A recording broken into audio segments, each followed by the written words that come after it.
You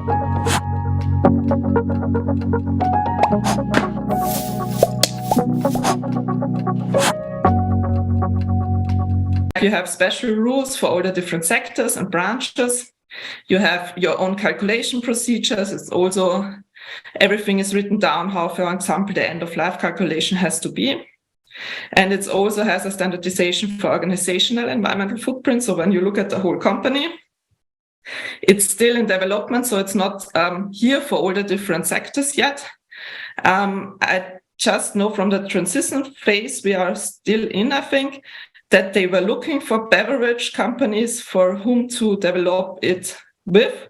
So maybe that would be interesting to look at the product environment footprint, European Commission, and ask them if they still need some cooperations. When you read through a LCA because you want to learn something and somebody already performed things, it is important to look at the functional unit. So this is where we calculate everything in. It's mostly the quantification of the service the product brings you. For example, for these bottles down there, it would be the volume of water you can fill in.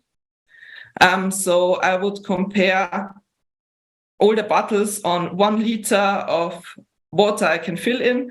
And if I just have half a liter of this bottle, I have to multiply it with 2 so I can compare it to the bigger bottles. What is the impact on the environment of that? And there's a lot of interesting things that we found out. For example, cardboard, which, by the way, is different qualities, as you know. We're looking at a bit of a higher quality than the standard because our bags do have enough protection. And what we saw with cardboard is actually cardboard cannot be recycled forever. So even if you would have a place to put it easily and that is taken over and being recycled, the quality of the cardboard is not always the same. And then I think it's up to 6 times only, Bianca, if I'm not wrong, that you can really use the original source of the cardboard. Then it's really not useful. So there's a lot of interesting things that we discover when we look at cardboard. Actually, if you look at Europe as also from the business perspective, Romania is a good choice because Romania for production is still, compared to Germany or Italy or any other, Austria is still a good place to produce because your costs are relatively low, right?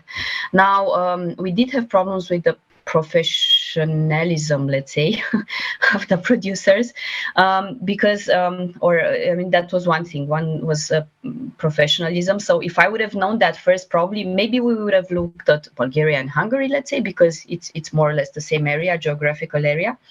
But most what I would say is which I didn't know in the beginning, although people I talked to were engineers, so they were coming from the scientific background. They had no idea. They didn't really care about the green aspects, let's say, of how they produce the stuff.